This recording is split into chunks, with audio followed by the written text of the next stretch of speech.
রামুর উত্তর হাইটুপি খেঞ্চরগোনা কেন্দ্রীয় জামে মসজিদের জমি নিয়ে বিরোধ সৃষ্টি হয়েছে।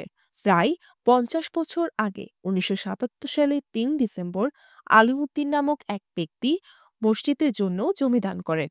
উক্ত জমির খতিয়ান নম্বর ৮৩৮ এবং দাগ নম্বর ১১৩২-১১৩৪। ২ বছর আগে একই এলাকায় ৮ নম্বর ওয়ার্ডের মমতাজ নামক এক ব্যক্তি বর্গা চাষী হিসেবে জমি ব্যবহারের অনুমতি নেন, যেখানে তিনি খাজনা প্রদানের প্রতিশ্রুতি দেন।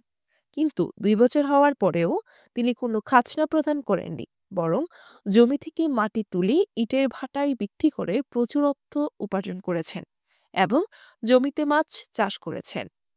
এই জায়গাগান মসজিদের নামে এক ব্যক্তি কবিজি আলিমুদ্দিন, এই ব্যক্তির নাম হইলে আলিমুদ্দিন।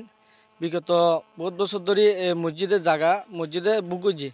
তো মসজিদে বুক করানোর পরে এক শাশুড়ি দিয়ে শাশুড়ির পরে আর মন্তাজ মিয়া নামে এবারে দেওয়ানোর পরে এই মসজিদের মাঝে হন ধরনের এই মসজিদের জায়গাতো মসজিদের মাঝে হন ধরনের সাজানো না। শুক্র দিন যোৱাৰ পরে এলাকার মানুষ মুসল্লিগণ যারা আছিল স্বতঃস্ফূর্তভাবে কোন আইসে হজ্জা করি বলা নয়।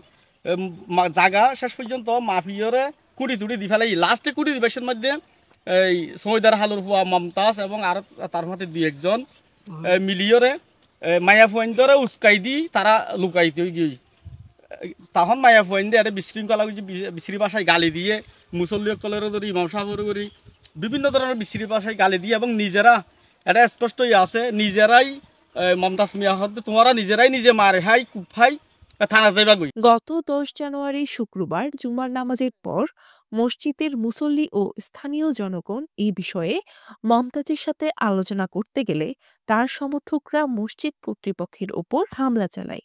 তো আমরা শুক্রবারে জুমার নামাজের পরে মুসল্লি সহ এলাকার সবাই, আমাদের মুরব্বী যারা আছে, মসজিদ কমিটির যারা আছে, সবাই মিলে আমরা আসছি জায়গাটা পরিমাপ করার জন্য। এবং ওরাও সুশৃঙ্খলভাবে সবাই আমরা জায়গা পরিমাপ করার পরে শেষে ওদের পাশের একটা খুঁটি যখন আমরা পড়তে যাই, ওই পিলারটা করার সময় মমতাজ এবং তার মা বাবা সবাই মিলে ওই মহিলাগুলা আমাদের উচ্ছৃঙ্খল ভাষায় আমাদের সবাইকে গালিগালাজ করতেছিল। গালিগালাজ করার পরে এবং আমাদের মসজিদের খতিব সাহেব ওখানে ছিলেন, ওনাকে বিশ্রী ভাষায় গালিগালাজ করতেছে। আমাদের যারা মুরব্বী আসছিল ওনাদেরকে গালিগালাজ করতেছিল এবং আমাদের মসজিদের খতিব সাহেবকে ওনারা গায়ে হাত পর্যন্ত তোলার চেষ্টা করছে। এখানে এলাকাবাসী যারা ছিল তারা স্বচক্ষে দেখেছে এবং স্পটে একটু বিশৃঙ্খল পরিবেশ সৃষ্টি হয়। থানা থেকে তৎক্ষণাৎ পুলিশ আছে। পুলিশ আসার পর ওনারা কিন্তু সব কিছু দেখছে এখানে ঘটনা স্পটে কী হয়েছে, কারা কে কী করছে।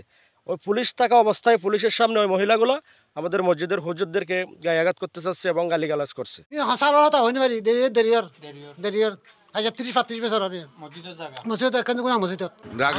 মালিকানা আসলে আলিমুদ্দিন ও দানপত্র মসজিদ রাখে না রাখা নাকি মসজিদর। অভিযুক্ত মমতাজ মিয়ার ভাই মীর কাসেম বলেন, জমি নিয়ে আদালতে মামলা চলমান রয়েছে। জায়গাটা নিয়ে আমার আব্বু বাদী হয়ে 2018 সালে একটা মামলা করছে উচ্চ আদালতে। এখন এই বিচারাধীনে আছে বর্তমানে। আমি যখন থানায় বলেছিলাম, যখন অভিযোগ করছিল আমাদেরকে বিবাদী করে, তখন আমি থানায় গিয়ে বলেছি যদিও আমাদের কাছ থেকে মসজিদ আদালতের রায় হওয়ার পরে যদি আমাদের কাছ থেকে 10 করা জায়গাও যদি সে বের করতে পারে, আমি সেই জায়গা যতদিন আমাদের দখলে ছিল ততদিন উপযুক্ত অনুযায়ী আমি তাদের জমা বহন করব।